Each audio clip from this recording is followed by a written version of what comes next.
20. aprillil aastal 2016 korraldas Ida-Harjumaa Infoühing koos Kehra Sotsiaalkeskusega eakatele ja puuetega inimestele järjekordse väljasõidu Tallinnasse.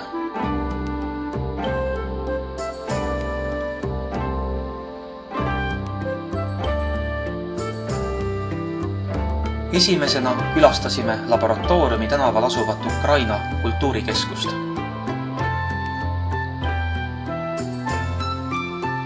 Meid võttis vastu Ukraina Kreeka katoliku kiriku Tallinna koguduse asutaja, kunstnik Anatoli Jutjuk, kes tutvustas esmalt kirikut ja kirikus olevaid ikoone.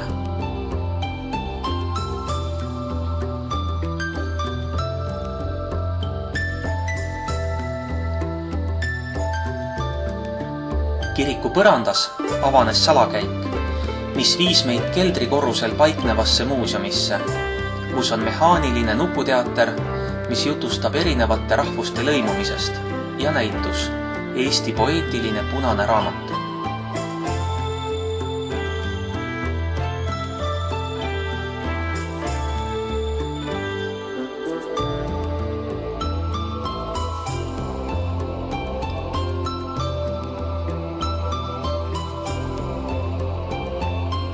Ukraina kultuurikeskuses on lisaks kirikule veel paberikoda, trükikoda ja Tallinna kalligraafia kool.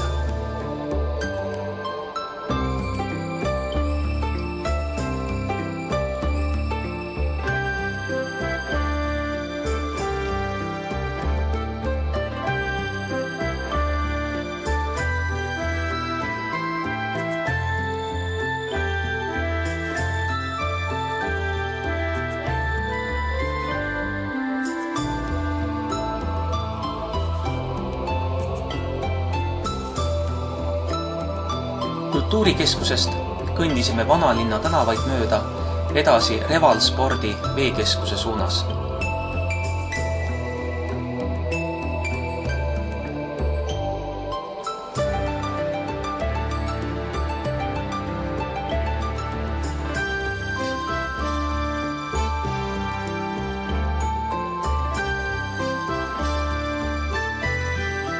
Veekeskuses nautisime 2 tunni vältel vee- ning saunarõõme.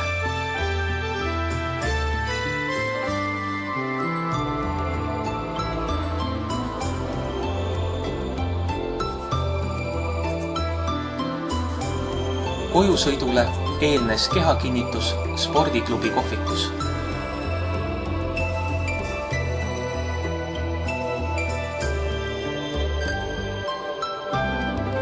Väljasõidul osalesid 30 Anija ja Kuusalu valla inimest.